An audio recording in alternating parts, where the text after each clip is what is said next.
I met a man who I'll name as John on Tinder. He was kind and well-spoken, and we had gone on 4 or 5 dates before he invited me over to his home. I'd known him for almost a month and was ready for this next step to start dating outside of the public scene. I drove over to his house at 6:30, where he said he would have a nice homemade dinner ready for us. Driving up to his house, there were 2 cars in the driveway. I never asked if he had roommates or anything, so I thought maybe that's what this was. I didn't see it as a bad thing, but just something that he should have told me before coming over. I drove back around and parked on the curb in front of his house. I walked up to the door and rang the doorbell. John opened the door quickly with a big smile and invited me in. Upon first look, the appearance of his home really put me off. I'm not some girl looking for a rich guy to be my sugar daddy or anything, but I do like a well put together man. This house almost looked like a hoarder's house. Trash everywhere, random things tossed on the furniture, and barely any room to walk. I faked a smile and followed him into the kitchen, trying not to let him notice my disgust. By now, I'd already decided in my mind that this probably isn't the right guy for me, but I didn't want to be disrespectful and fully commit to ending things after just seeing his house for the first time. The kitchen was less messy, seeming like it had been cleaned up recently. On the table were 2 plates of food, but after seeing the place, I didn't have an appetite anymore. I kindly told him that my stomach wasn't feeling well today and that I'd try to eat it later. His reaction, though, was off-putting. He just looked at me as if he was shocked by my answer and was in deep thought about what to say. I couldn't look him in the eyes for more than a few seconds before it just got weird. When I looked away, I think he snapped out of it. "Oh, okay, it's cool." Then he took my plate and put it in the fridge. I started up a conversation, asking how his day was and if anything new was going on with him. He answered normally, but it seemed like something else was on his mind. He was looking around, trying to be sneaky about it, and seemed almost nervous. Him looking around reminded me about the cars in the driveway.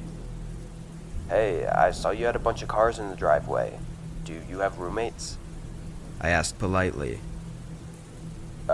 Yeah. They're away for the weekend, though," he said. Then he got up and excused himself, saying he had to take a call, and walked back toward the living room. The way he was acting was nothing like before. I didn't like it at all. I heard him softly talking on the phone for 30 seconds, then he came back and set his phone down on the table. "Sorry," he said, sitting down.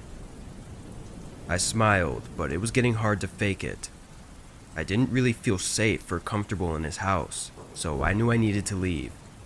He was looking around again, and I was just trying to get the courage to tell him that I was going to go, until a thump came from upstairs.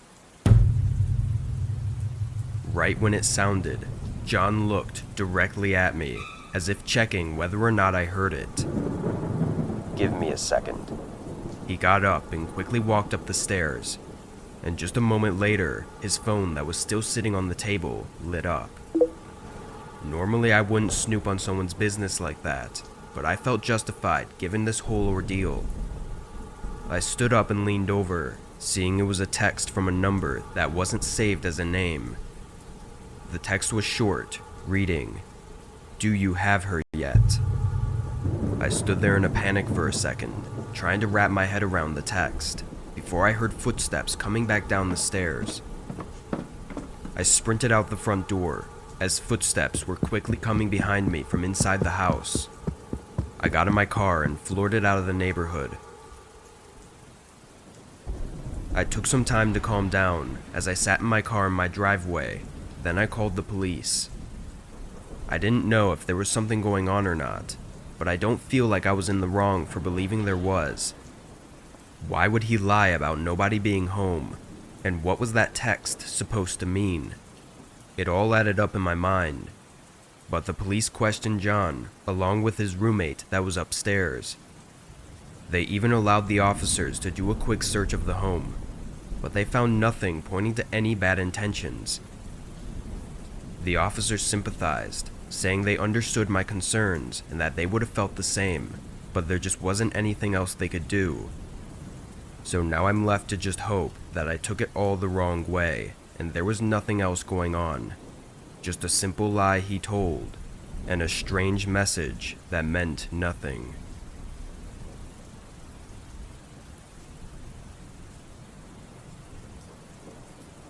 I'm a 26-year-old female, and at the time I was 23 and in college.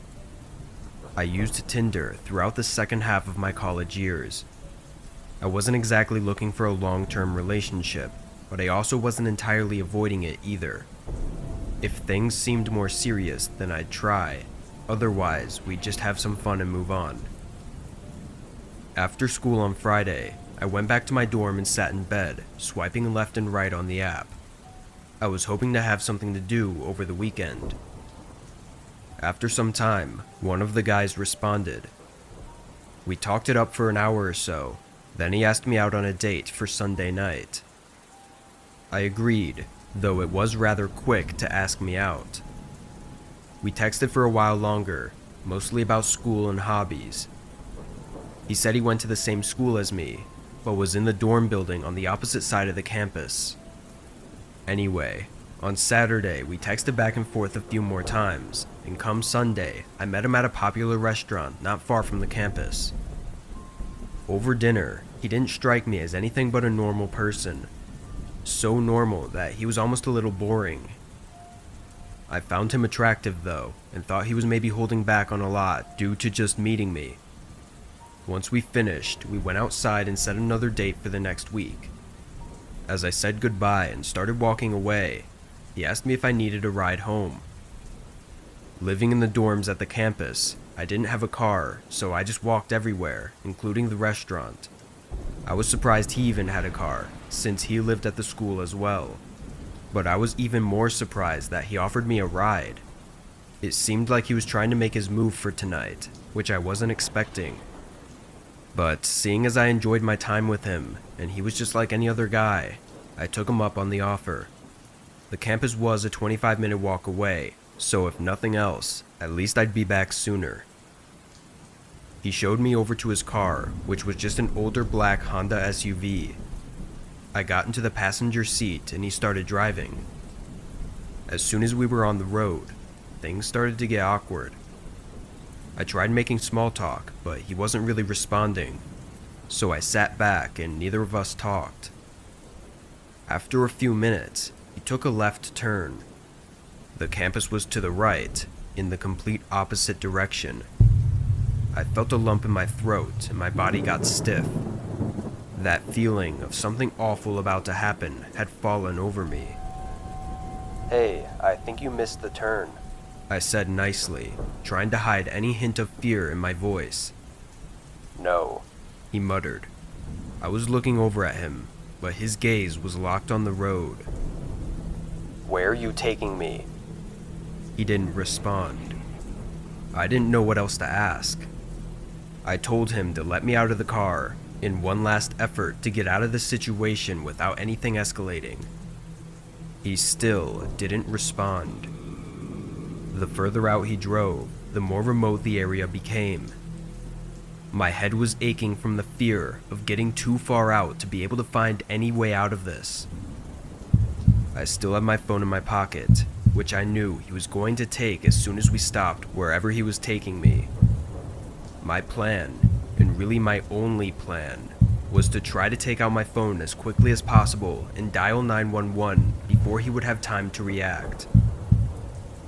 I waited until he started making a turn, and right when he looked the other way, I pulled my phone out and with shaky hands dialed 911.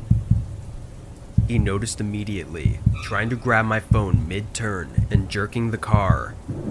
I was able to keep myself away from grasp while the phone rang, and as soon as I heard a voice on the other side, I yelled for help, saying the street names and direction we were going. The man was still fighting me for my phone, hitting me and pulling me toward him. In the midst of the fight, he lost control of the car and ran off the road straight into a speed limit sign. I was dizzy and my vision was blurry, probably from a concussion, but I could hear the operator on the phone talking from somewhere under my seat. I almost forgot the situation I was in, but once it came back to me, I immediately looked over. The windshield was shattered and the airbags were out, but the man I was with was gone. I tried to see out the windows, but he was nowhere. I didn't even remember seeing the windshield shatter or the airbags go off, so I might have even been unconscious for a few seconds or minutes without knowing it. I searched for my phone, telling the operator what happened and that I was okay. Officers came soon after. I had no lasting injuries, just some pains around my body. But what hurts the most is that I was so sure they would catch the man, having his name, description, and license plate. But I was wrong. The car was stolen the day before, which was probably why he abandoned it after the crash. His name was likely fake, although it was a really generic name anyway, and his Tinder account was removed. So, all they have is a description of what he looked like. I should have been more careful, and I definitely have been ever since. What he planned on doing with me is something too awful for me to even think about. I just really hope that he's not out there trying to do the same thing to someone else.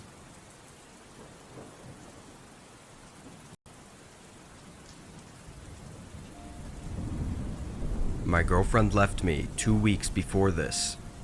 I know 2 weeks is not long enough to fully process a breakup and start using Tinder, but I was desperate. Within a few days, I had 2 girls I was talking to regularly. I asked them both out on a date for separate days, hoping one of them would be a good match for me. Unfortunately, the first one ghosted me though, so I was left with just the one, making me even more desperate. In her picture, she seemed like my perfect type. Blonde hair, blue eyes, and just really attractive. Her personality, however, left much to be desired, at least over text. She was bland and bad at conversation, but some people are just better in person, so I figured I'd give it a shot and continue with the date.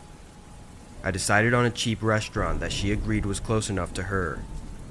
On the night of the date, I got ready and drove down, then texted her that I was there and stood out in front of the restaurant. I was 5 minutes early, so I wasn't expecting her to show up right away, but after waiting for 20 minutes, I tried calling her. The phone rang for a few, then she answered. Hey, where are you? I'm right outside the place. I said. I waited a few seconds. Hello? She hung up without saying a word. Great, another girl ghosted me. I was embarrassed and annoyed. I got back in my car and drove home. I made myself a bowl of cereal, then chilled on the couch and tried to forget about life for a while. I passed out around 8, still on the couch. When I woke up, I reached for my phone to check the time, but I couldn't find it. I opened my eyes a bit wider and sat up, still searching for my phone. During my search, I caught something in the corner of my eye. My back door was slightly open, just barely, not even enough to see through the crack between the door, but open slightly enough so that it wasn't even with the wall. Kind of like someone had pulled it partially closed so that it wouldn't make the click sound. I stood still, looking around. Everything felt like it became so quiet. I took one last quick search for my phone, then gave up and walked over to the back door. It was just as I'd said, barely not closed. I always kept every door locked, so this was a terrifying thing to see after napping just a few feet away. I thought maybe when the intruder saw me on the couch, they must have just left, but then I started thinking about my phone being gone. What if they'd stolen my phone? They would have had to be right in front of me, just inches away, probably watching me sleep. A shiver ran through my body. These thoughts were just making me more scared. I pushed the door shut and locked it, praying that whoever it was had already left. I then walked around the first floor, checking the rooms, but not finding anything worth noting. Then I went upstairs, which for some reason had me more scared. I walked down the hallway, looking in each room before I got to my bedroom. I looked around the room, under the bed, everywhere. No signs of anyone. I stepped back into the hall, closing the door. I just thought to myself how creepy this was and tried to think of the best way to contact the police without my phone. But then I heard something.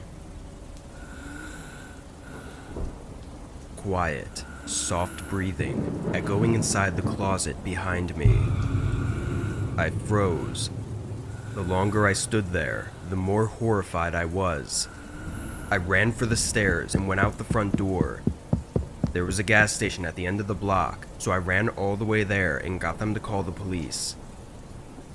By the time everything was settled, nobody was in my home anymore. My phone was still missing, but that was the only thing that was gone. My account was backed up though, so it wasn't too hard to get a new phone and transfer all of my apps and data. A few weeks later though, I went back on Tinder, and that's when I started putting pieces together. The girl that ghosted me and creepily answered my phone call no longer existed. I thought that it would actually be possible for them to have gone to the restaurant, but instead of meeting me, followed me home. As for why they took my phone, I'm not sure. The only reason I can really think of is so that I couldn't call the police or show them their account. There's still a lot that doesn't make sense though, like why they only took my phone, and what they were doing in my house while I was sleeping.